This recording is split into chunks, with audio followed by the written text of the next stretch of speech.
Assalamualaikum warahmatullahi wabarakatuh.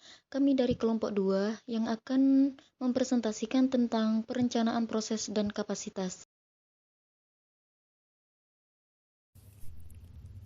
Nah, yang pertama yaitu pengertian perencanaan proses. Perencanaan proses atau transformasi adalah pendekatan organisasi untuk mengubah sumber daya menjadi barang dan jasa. Atau hal lain yaitu pendekatan organisasi secara keseluruhan untuk menghasilkan barang dan jasa. Yang biasanya yaitu mengubah barang mentah menjadi barang jadi, seperti kedelai diubah menjadi kecap ataupun tempe. Dalam perencanaan proses, terdapat 4 tipe pendekatan yang dilakukan oleh perusahaan dalam strategi proses, yaitu yang pertama, pendekatan proyek. Pendekatan ini yaitu pendekatan yang satu jenis produksi suatu barang untuk memenuhi pesanan para pelanggan. Yang kedua, pendekatan batch production, yaitu pendekatan sistem produk yang memproses beberapa item dalam kelompok kecil. Yang ketiga yaitu pendekatan mass production, artinya pendekatan yang memproduksi barang yang volumenya besar dengan produk yang terstandarisasi. Yang keempat atau yang terakhir yaitu pendekatan continuous process. Pendekatan ini hanya digunakan untuk komoditas produk yang volumenya sangat besar. Selanjutnya yaitu pengertian perencanaan kapasitas. Perencanaan kapasitas merupakan langkah awal yang dilakukan perusahaan untuk jumlah produk yang akan dihasilkan. Perusahaan akan berusaha untuk memanfaatkan dari faktor-faktor produksinya agar dapat menghasilkan tingkat output yang maksimal. Perencanaan produksi yang baik ini akan dapat menjaga keseimbangan antara permintaan dengan terbatasnya faktor produksi yang telah dimiliki oleh perusahaan. Dalam perencanaan kapasitas juga sering digunakan untuk menentukan persyaratan modal, sehingga mempengaruhi sebagian besar dari biaya tetap. Kapasitas ini juga menentukan apakah permintaan itu dapat terpenuhi atau apakah fasilitas yang akan dimiliki itu berlebihan. Jika fasilitas terlalu besar, maka fasilitasnya akan menganggur dan akan terdapat biaya tambahan yang dibebankan oleh produksi yang ada. Namun, jika fasilitasnya terlalu kecil, pelanggan dan pasar secara keseluruhan akan hilang. Oleh karena itu, dengan tujuan pencapaian tingkat utilitasis tinggi dan tingkat pengembalian investasi yang tinggi, penetapan ukuran fasilitaslah yang sangat menentukan. Yang selanjutnya yaitu macam-macam perencanaan kapasitas. Dalam macam-macam perencanaan kapasitas ini ada 3 hal. Yang pertama yaitu perencanaan kapasitas jangka pendek, perencanaan kapasitas jangka menengah, dan juga perencanaan kapasitas jangka panjang. Yang pertama yaitu perencanaan kapasitas jangka pendek. Perencanaan kapasitas jangka pendek ini kurang dari 3 bulan. Ini dikaitkan pada proses penjadwalan harian atau mingguan dan menyangkut pembuatan penyesuaian untuk menghapus variance antara keluaran yang direncanakan dan keluaran nyata. Yang selanjutnya yaitu perencanaan kapasitas jangka menengah. Dalam perencanaan kapasitas jangka menengah ini, rencana-rencana bulanan atau kuartal untuk 3-36 bulan atau yang akan datang. Dalam hal ini, kapasitas juga bervariasi karena alternatif-alternatif seperti penarikan tenaga kerja, pemutusan kerja, dan juga peralatan-peralatan itu bukan hal utama. Terus yang ketiga yaitu perencanaan kapasitas jangka panjang. Dalam perencanaan kapasitas jangka panjang atau long time, lebih dari 3 tahun, di mana sumber daya produktif memakan waktu lama untuk memperoleh atau menyelesaikannya, seperti bangunan, peralatan, atau fasilitas. Dalam perencanaan kapasitas jangka panjang juga memerlukan partisipasi dan persetujuan manajemen puncak. Perencanaan kapasitas jangka panjang merupakan strategi operasi dalam menghadapi segala kemungkinan yang akan terjadi dan sudah dapat diperkirakan sebelumnya, seperti rencana untuk menurunkan biaya produksi per unit. Dalam jangka pendek sangat sulit untuk dicapaikan karena unit produk yang dihasilkan masih berskala kecil. Akan tetapi dalam jangka panjang rencana tersebut dapat dicapai dengan meningkatkan kapasitas produksi. Persoalan yang timbul adalah berapa jumlah produk yang dihasilkan agar biaya produksi itu dapat seminimum mungkin. Macam-macam perencanaan proses dan perencanaan kapasitas. Yang pertama yaitu macam-macam perencanaan proses. Dalam macam-macam perencanaan proses ini ada 4. Yang pertama yaitu fokus pada proses. Yang kedua yaitu fokus berulang atau repetitive focus. Yang ketiga fokus pada produk atau produk fokus. Dan yang keempat fokus kustomisasi massal. Ya, yang pertama fokus pada proses. Fokus pada proses adalah sebuah fasilitas produk yang diorganisasikan di sekitar proses-proses untuk memfasilitasi produksi bervolume rendah. Akan tetapi, keragaman tinggi pada tempat yang disebut job shop.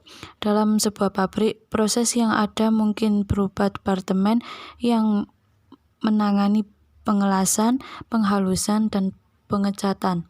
Sedangkan dalam sebuah kantor, proses yang ada dapat berupa bagian utang, penjualan, dan juga pembayaran. Sedangkan dalam sebuah restoran, proses-proses tersebut mungkin berupa seperti bar, panganan, dan juga toko roti. Terus yang kedua yaitu fokus berulang. Fokus berulang adalah sebuah proses produksi yang menggunakan modul yang berorientasi pada produk. Modul sendiri adalah bagian atau komponen yang telah dipersiapkan sebelumnya yang sering berada dalam proses yang kontinu. Yang ketiga yaitu fokus pada produk. Fokus pada produk adalah sebuah fasilitas yang diorganisasikan di sekeliling produk. Sebuah proses berorientasi produk bervolume tinggi akan tetapi berkeragaman rendah. Proses ini juga disebut dengan proses kontinu sebab mempunyai lintasan produksi yang sangat panjang dan kontinu. Produk seperti kaca, kertas, lembaran timah, dan juga bola lampu, bir, dan baut dibuat melalui proses yang kontinu. Terus yang keempat yaitu fokus kustomisasi massal. Kustomisasi massal sendiri merupakan pembuatan produk dan jasa yang dapat memenuhi keinginan pelanggan yang semakin unik secara cepat dan murah. Namun, kustomisasi massal bukan hanya mengenai keragaman produk, akan tetapi juga bagaimana secara ekonomis mengetahui apa yang diinginkan pelanggan dan kapan pelanggan menginginkannya. Kustomisasi massal memberikan kita keragaman produk yang biasanya dapat disediakan oleh manufaktur bervolume rendah atau fokus pada proses dengan biaya seperti manufaktur bervolume tinggi dan terstandarisasi atau fokus pada produk. Pengertian proses analisis. Pengertian analisis proses adalah kajian dan evaluasi yang dilakukan terhadap kegiatan-kegiatan proses bisnis perusahaan untuk mengidentifikasi dampak dari kegiatan dalam menciptakan nilai atau menambah nilai terhadap bisnis perusahaan. Menurut Witten, dalam melakukan rekayasa ulang proses bisnis ada 3 tahap besar, yaitu yang pertama ada identifikasi value chain. Pada tahap ini dilakukan identifikasi kegiatan-kegiatan pada setiap fungsi perusahaan yang dilakukan oleh perusahaan dalam menjalankan proses bisnisnya. Yang kedua ada tahap analisa setiap kegiatan dalam proses bisnis. Analisa terhadap kegiatan dalam proses bisnis perusahaan dari segi waktu, biaya, untuk mengidentifikasi dampak setiap kegiatan dalam menciptakan atau menambah nilai bisnis perusahaan. Dalam analisis proses bisnis ini juga dilakukan identifikasi peluang-peluang untuk melakukan perbaikan dan perancangan ulang proses bisnis agar proses bisnis lebih efisien. Yang ketiga ada tahap perancangan proses bisnis yang baru. Perancangan proses bisnis yang baru dengan memanfaatkan teknologi informasi dalam menambah nilai proses bisnis perusahaan. Hasil rancangan baru, proses bisnis kemudian diimplementasikan dan dilakukan review. Selanjutnya ada desain proses. Desain adalah langkah pertama dalam suatu fase pengembangan bagi setiap produk atau sistem yang direkayasa. Desain juga didefinisikan sebagai proses aplikasi berbagai teknik dan prinsip tujuan pendefinisian suatu perangkat, suatu proses atau sistem dalam detail yang memadai untuk memungkinkan realisasi. Desain proses ialah suatu kegiatan dengan melibatkan tenaga manusia, bahan serta peralatan untuk menghasilkan produk yang berguna baik barang atau jasa. Proses produksi pada hakikatnya merupakan proses perubahan atau transformasi dari bahan atau komponen menjadi produk yang lain yang mempunyai nilai. Proses produksi saat ini berkembang pesat karena kemajuan teknologi dan didorong oleh usaha untuk meningkatkan kualitas produktivitas dan fleksibilitas produk. Yang selanjutnya, analisis kemacetan dan teori mengenai kendala. Analisis kapasitas yaitu menentukan kapasitas terobosan atau sentra kerja di dalam sistem. Dan pada akhirnya, kapasitas bagi keseluruhan sistem. Konsep penting dalam analisis kapasitas adalah peranan dari kendala atau kemacetan. Istilah kemacetan yaitu mengacu pada leher dari sebuah botol. Secara harfiah yang membatasi aliran atau dalam kasus sistem produksi, hambatan dan terobosan. Kendala yang kursal dalam banyak sistem ada kemacetan. Berikut 4 prinsip manajemen kemacetan, yaitu yang pertama, merilis order pekerjaan pada sistem dalam kecepatan yang ditetapkan oleh kapasitas kemacetan.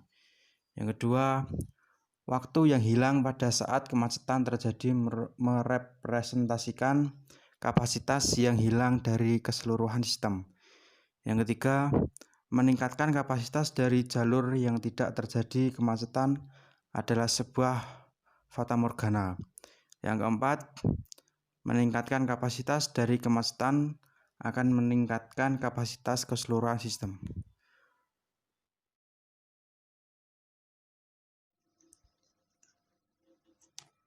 Untuk poin yang terakhir, yaitu proses analisis break-even atau titik impas.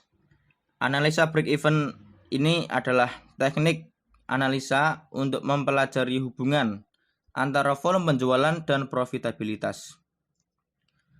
Analisa ini juga disebut sebagai analisa impas, yaitu suatu metode untuk menentukan titik tertentu di mana penjualan dapat menutup biaya, sekaligus menunjukkan besarnya keuntungan atau kerugian perusahaan jika penjualan melampaui atau berada di bawah titik tersebut. Dalam analisa break-even point, memerlukan informasi mengenai penjualan dan biaya yang harus dikeluarkan.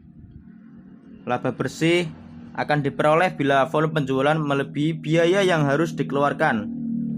Sedangkan perusahaan akan menderita apabila penjualan mengalami kerugian dan penjualan hanya cukup untuk menutup sebagian biaya yang dikeluarkan.